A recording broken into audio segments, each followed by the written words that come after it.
I wake up. I think he's drowning. I can hear the sound of him in his cot. His breath is tight and he's gasping. I go into his room, stand there. Every bone is as small as a finger. He's not drowning. Of course he's not drowning, he's on dry land. It's Saturday morning. He's still asleep. I watch his chest rise and fall. It would only take the lightest of forces from an adult's arm to crush the bones in his ribcage. I feel so much love for him that my heart fills up. I can feel it filling out like a balloon. It's 6:30. I go back into my bedroom. I crawl under the covers. My husband, Jonathan, is laying on his side. When I get back into the bed, he lays his arm across me. It's incredibly heavy, like it's made out of leather. I wait for Lenny, for my son to wake up. He does. I turn the radio on downstairs. I put the kettle on. Put Lenny in his chair. He's grumpy this morning. I make a pot of 3 cups of Jamaican Blue Mountain coffee, and slowly, methodically, I sit and drink all 3 cups myself. I let Jonathan sleep. I don't remember any news story that was on the radio that day. Apart from everybody's talking about, there's a concert. A man is talking about this concert and exactly what it's going to achieve. I must admit I find a little unclear, but he's deeply passionate about the whole affair. And the singer's passion and Lanny's grumpiness, the little tiny whiny noises that he makes, and the taste of the coffee and the feeling of wood on my table means that I find, to my surprise, that there are tears pouring down my face and falling onto the newspaper. Which a boy, some boy, a boy, I think. At least, I think it's a boy. Delivered. Must have delivered at some point this morning. I go shopping in the afternoon, and in my head, I'm already getting prepared for work next week. I push Lenny in his pushchair. He's got one of those 3-wheeled pushchairs. It has fabulous suspension. It makes it ideal for the city street life. I buy myself a pair of sandals, which are pink, and they have this golden strap. Yes, thank you. They have this golden strap with a little pink flower on. I think in the shops everybody's got a concert on. It's that man I like. Yeah, he's singing the song about looking at the stars. Look at the stars, see how they shine for you. Maybe today is the most important day that there's ever been, and this is the biggest success of human organization that we've ever known. And everybody should be given a knighthood of some description. Yes, there should be some kind of knighthood which is given out to all the people there. To the people who sell ice creams even. They should get an ice cream seller's knighthood for the important selling of ice cream at a time of organizational urgency. I'd like to watch the Queen knight the boy selling ice cream in Hyde Park today. She wouldn't even need to walk far from her house. She could go on a bike. It would take her 5 minutes. Today is a day of that level of importance. I'm pushing him so much that he falls to sleep in the end. You walk up and down.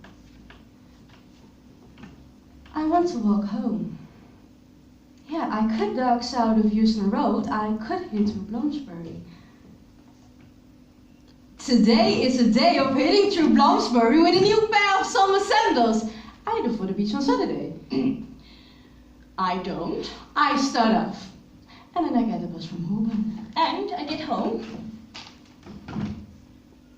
and Jonathan is not there. He should be there. He should be at home. I don't have the slightest idea where he is.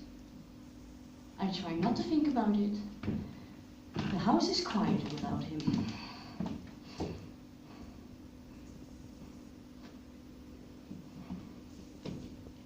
Where were you? Where were you? Which shops? What were you doing? What were you doing there? What were you buying? I want to know what you want paint for. I want to know what you want to paint. I want to know where you've been.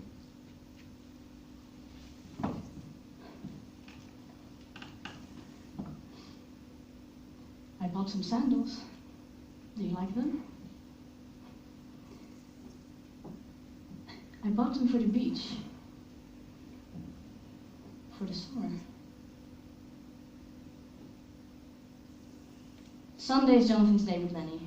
He takes him to buy newspapers. I sleep in. Lenny starts crying when Jonathan is putting his shoes on. He's putting his shoes on wrong. His socks are all bunched up over his feet. He puts his little socks on and not putting them up probably. And they all bunched up so the shoes are uncomfortable and he starts to cry. I say to myself, I am not getting up out of bed to help him. Oh, I am not getting up out of bed to help him. I am not getting up out of bed to help him. They leave. I have no idea what I'm going to do today. I sit still for up to half an hour at a time.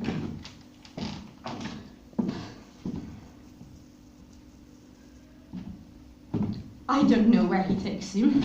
He's windswept when he comes back. He's windswept and scruffy. But Lenny is crappy but happy. When Jonathan's hair is like that. When his hair is all over the place. And there's been a sense that he's been outside because his cheeks are all pink. I look at him and there's something about him which is enough to make me smile. We eat our tea in front of the television when Lenny's in bed.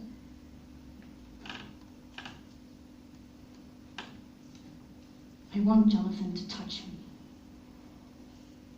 If he were to reach out and touch me, just rest his hand on the back of my neck and stroke the back of my hair. If he were to do that now, right this second. In the morning I can't decipher all of the different news stories on the radio. Jonathan comes downstairs. He's so clean. His hair is clean. His skin, he's had a shave. He grabs a banana and runs out the door. The freezer needs defrosting. There's a crust of ice that sits on everything. It takes a while to open the drawer and chip away at the cubes. It always makes the same sound when you drop them in the glass. And the frost is settled by whiskey. My hand is shaken. It's Tuesday. It's 8 in the morning. It feels fucking amazing. I managed to get a metro. I enjoy the cartoons in the metro. And a photograph of pop stars on marches. All of them, hundreds of pop stars, are walking hundreds of miles all the way to the fields of East Scotland. Politicians have immense respect for pop stars walking hundreds and hundreds of miles through fields in East Scotland. Their eyes light up when they see one. There are 72 unread messages in my inbox, and nearly all of them relate to work. David, my boss, hasn't slept, he says. He was working on a polish. On 2 polishes, actually. He completed 1 polish at about 8:30. Yes, he went out for Chinese meal, and afterwards, instead of going home, he came back and worked all night on another polish. That makes 2 polishes in 1 night. The polish is the key stage, he tells me. The polish and the R&D are the key stage to any report. He asked me to print off a copy of the conclusion. I printed off a wrong type of paper. I printed off on photographic paper. There's photographic paper in the machine, and I don't check